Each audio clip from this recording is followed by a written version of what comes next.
Buenos días, queridos amigos. Muchas gracias por acompañarnos este lunes 30 de noviembre del año 2020. Este es el Buenos Días de Zona Libre. Y tenemos el gusto que nos acompañe la doctora Judith Sofe Niño. Ella es responsable de la Unidad de Atención Integral del Hospital del Niño, doctor Francisco de Casa Bustamante. Vamos a conversar sobre el Día Mundial de la Respuesta frente al VIH-Sida. Doctora, muchísimas gracias por acompañarnos en este espacio de Buenos Días. ¿Qué tal? Buenos días, Yasmín. Es un gusto estar esta mañana con ustedes y compartir y hablar acerca de este tema tan importante de la prevención del VIH. Sí. Doctora, cada primer día de diciembre se conmemora, se hacen esfuerzos por el Día Mundial de la Lucha contra el SIDA, que es una oportunidad para apoyar a todos aquellos que están involucrados en la lucha contra esta enfermedad, para mejorar nuestra comprensión sobre esta enfermedad y verla como un problema de salud pública a nivel mundial. Así es, el 1 de diciembre de cada año el mundo conmemora esta lucha. Se conmemora y se recuerda a través de esta pandemia, tantas muertes que han existido, tanto en adultos como en niños, y así cada país suma esfuerzos para mitigar esta pandemia. Y cada 1 de diciembre, pues diferentes actividades en todo el mundo se van a llevar a cabo para poder trabajar, unir esfuerzos para poder llegar en un momento a eliminar esta transmisión. Doctora, antes de que quería consultarle sobre cómo vamos con las estadísticas, con las cifras de esta enfermedad en nuestro país, pero antes de entrar con ese dato, me gustaría consultarle, estamos también enfrentando una pandemia que es de la enfermedad del coronavirus. Quisiera consultarle a usted si es que su opinión, si es que esta pandemia no le ha quitado al resto de enfermedades y tan nocivas, tan peligrosas, tan dañinas, como un poco de esfuerzo, y todos se han concentrado en enfrentar al coronavirus. A ver, la pandemia nos cayó de manera imprevista a todo el mundo. Incluso países del primer mundo no esperaban a lo que se enfrentaron. Así es. Y si bien es cierto, todos los esfuerzos se encaminaron a controlar esa pandemia del coronavirus, no se ha dejado de lado el trabajo en VIH, por lo menos lo que respecta a nuestra unidad, a nuestra zona, y lo hemos seguido trabajando. A pesar de que nuestros pacientes se vieron limitados a la consulta presencial, pues se armaron estrategias para que ningún paciente, por lo menos la población pediátrica, deje de recibir su medicación antirretroviral a través de fuerzas zonas entre provincias, entre profesionales, asegurando el tratamiento del paciente. Ahora, con lo de las consultas presenciales, creo que esto limitó a todo el mundo, no solamente lo que respecta. Pero así como se armaron estrategias, se innovaron cosas en otro tipo de patologías, pues en los que trabajamos a VIH, también tuvimos que hacer lo mismo para valernos de nuestro ingenio para asegurar la terapia en nuestros pacientes. Importante que los pacientes estén seguros de que la atención, de que los tratamientos y que del esfuerzo para paliar esta enfermedad continúan de parte de las instituciones. El programa de VIH garantiza el tratamiento antirretroviral a todos los pacientes infectados por este virus. Okay. A pesar de la pandemia, a pesar de que no hubieron recursos o que los recursos son limitados para tantas cosas, la medicación antirretroviral no faltó a nuestros pacientes. Yo le decía que nos tocó valernos de nuestro ingenio. ¿Qué tuvimos que hacer? Hablar con otras zonas. Venían los móviles o las ambulancias de otros hospitales, de otras provincias, a retirar la medicación. O los mismos médicos en sus carros particulares que vivían acá y se trasladaban a otras provincias, llevaban la medicación para nuestros pacientes, para que ellos reciban en las farmacias de los hospitales de otras provincias donde ellos residen, o incluso también se les entregó en las puertas de sus domicilios. En otras ocasiones, por esfuerzo del mismo personal, se mandaba por encomienda, y ciertos padres pudieron acercarse a retirar sin sus niños la medicación. Pero está garantizado el tratamiento tanto para mí. Yo le hablo por la población pediátrica, que es la que maneja. Así es. Pero Claro. la medicación para ellos no faltó. Y en el componente del expuesto perinatal, a estos bebés que nacen de madres infectadas, no solamente tienen garantizada la profilaxis, sino que también las fórmulas maternas, ya que uno de los eslabones para prevenir esta transmisión es la supresión de la lactancia materna. Y a estos bebés también se les garantiza durante los primeros 18 meses de vida la lactancia artificial. Así que el programa contempla todo esto y durante la pandemia y en los meses críticos no faltó ni la medicación ni las leches para nuestros niños. Sí, doctora, importante y muy necesario saberlo. Le insisto que es importante que la ciudadanía esté informada sobre estos datos. Y otro dato que también me gustaría consultarle es las cifras de infectados en nuestro país. ¿Cómo van? ¿Se están controlando o van la tendencia es en aumento?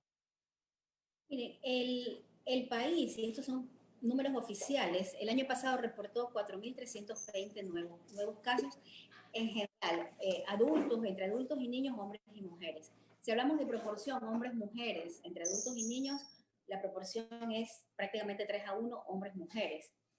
Ahora, en lo que respecta a población pediátrica,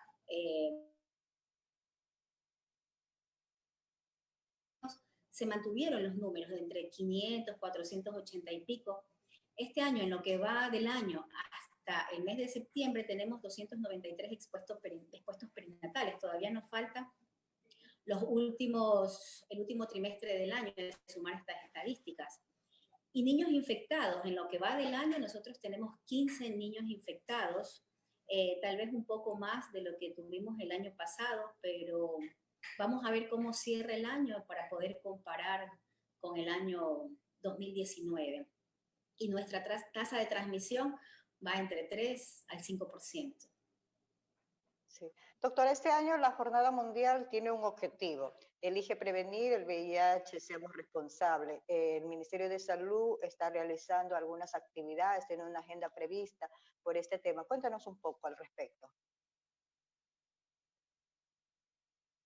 ¿Me puede repetir la pregunta porque se corta? Sí, tenemos un problema con la transmisión. Mil disculpas. Este año la Jornada Mundial tiene un objetivo. En el caso de Ecuador, el Ministerio de Salud Pública tiene una agenda de actividades. Quería que me comente cuáles son esas actividades que se van a realizar o que se En están cuanto a realizando. nuestro hospital, que es lo que le puedo comentar, nosotros haremos Así es. una jornada típica eh, para capacitar o para hablar del tema a nuestros usuarios internos, a nuestros profesionales, médicos, especialistas, también a los médicos, los pediatras en formación, a los internos, porque nuestro hospital es un hospital docente. Así que haremos una jornada científica con los temas más relevantes en cuanto a lo que es VIH, lo que es transmisión perinatal de VIH, prevención en situaciones como, por ejemplo, abuso sexual. Vamos a hablar de la principal coinfección que afecta a los pacientes con VIH, que es la tuberculosis. Eso para los usuarios internos. Y para nuestros usuarios externos, pues habrá la casa abierta en donde hablaremos de prevención de la transmisión. Y esto lo trabajaremos manejando las medidas de bioseguridad y el distanciamiento. Todos los años este hospital se ha caracterizado por hacer esta casa abierta, en donde hemos tenido muy buena convocatoria, muy buena acogida, tanto por los padres de familia, incluso hemos hecho pruebas rápidas a estos usuarios. Pero bueno, este año es un poco distinto a los otros y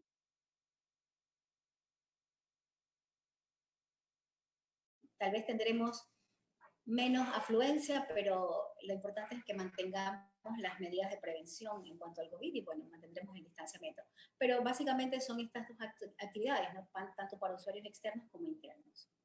Sí, doctora, algo que también me gustaría consultarle es si de acuerdo a su opinión, usted que trabaja en esta área, ¿usted cree que todavía conservamos como sociedad ese estigma social en lo que respecta a esta enfermedad? Y en pleno siglo XXI lo vivimos a diario. Y es a todo nivel, tanto en la comunidad, y aunque ustedes no lo crean, también en la población médica. Todavía el hecho de no entender las formas de transmisión hace que todavía mantengamos estos estigmas.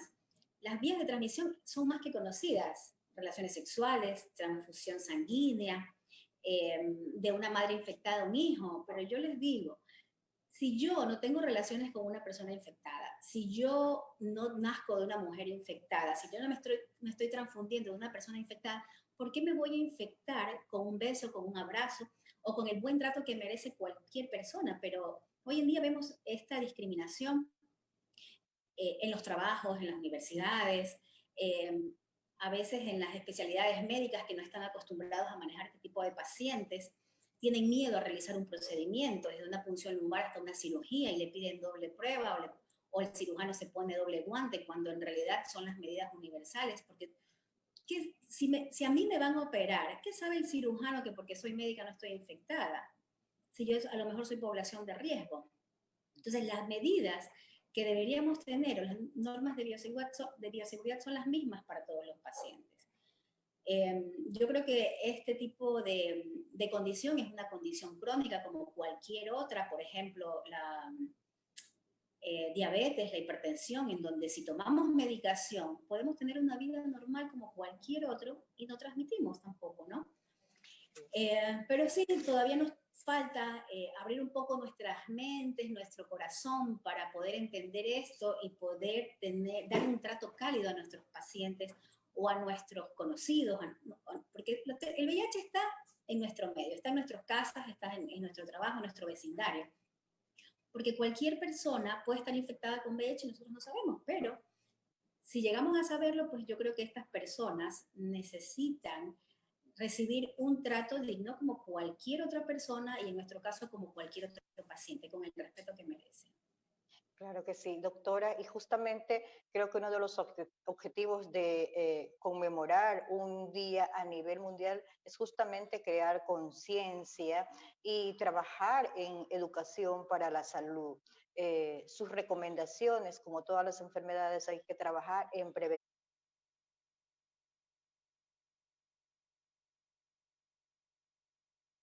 Nos gustaría escucharla.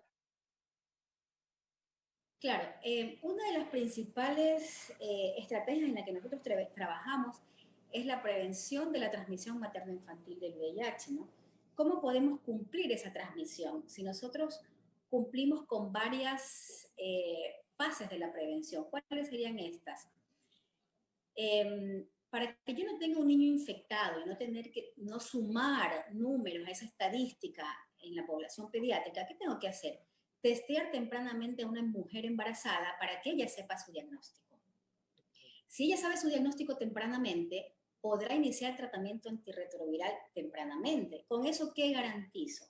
Que su carga viral, es decir, el número de virus circulante en sangre, esté indetectable, y de esta manera no haya una transmisión al niño. Pero no termina ahí. ¿Qué otras cosas podemos hacer? Dar medicación endovenosa, antirretroviral endovenosa, a la embarazada en el momento del nacimiento del niño, previo al nacimiento. Al niño le vamos a dar profilaxis antirretroviral durante 4 o 6 semanas, dependiendo del riesgo, y después suprimimos la lactancia. ¿Por qué? Porque en la leche materna también puede haber transmisión del virus, y esta carga del virus no se relaciona con el nivel de virus en sangre. Es decir, una madre que pueda tener su carga viral baja no significa, no nos garantiza que su carga viral en leche también esté baja, por lo cual se suprime la lactancia y se haga la fórmula. Entonces, el primer eslabón en esa cadena para cortar con esta cadena de transmisión es el testeo temprano y el inicio temprano del tratamiento de la embarazada. Trabajar no solamente con la embarazada, sino con su pareja. Ofertar la prueba a estas parejas. A veces, la mayoría de las veces las embarazadas van a las consultas solas, se ofrecen las pruebas a las parejas y muchas veces no se lo hacen. Por un lado tenemos esa prevención en cuanto a la transmisión materno-infantil. Y por otro lado, pues también tenemos que seguir trabajando en educación sexual, en nuestros jóvenes, que sepan los riesgos del inicio temprano de las relaciones sexuales, porque es nuestra realidad. Cada vez que tenemos jóvenes que inician más tempranamente su vida sexual, y es más que sabido que las adolescentes tienen embarazos más tempranos, ¿no? Así Entonces, es. trabajar también en esa educación, jóvenes, que sepan cuáles son los riesgos, hablar claramente, hablar de los embarazos, del riesgo que tienen de la transmisión de VIH y de otras infecciones de transmisión sexual. Y también, bueno, y seguir trabajando el tema que hablamos hace un rato, ¿no? El estigma y la discriminación hacia estas personas. Sí, doctora, me queda una duda de lo que usted indicó. Si esa mujer embarazada es testeada, se podría decir a tiempo, con el tratamiento y con todos los cuidados de la medicina, su hijo no va a, se podría decir, a recibir el contagio de la enfermedad. Así es, la transmisión materno-infantil del VIH es la transmisión del virus, de una mujer Sí, infectada hacia su hijo. Esa es la transmisión. sí, Ahora, si nosotros no tomamos ninguna medida de prevención, hay un riesgo de alrededor del 45% de transmisión. Es decir, ok, de 100 embarazadas, si no hacemos nada, 45 de estos niños van a nacer infectados.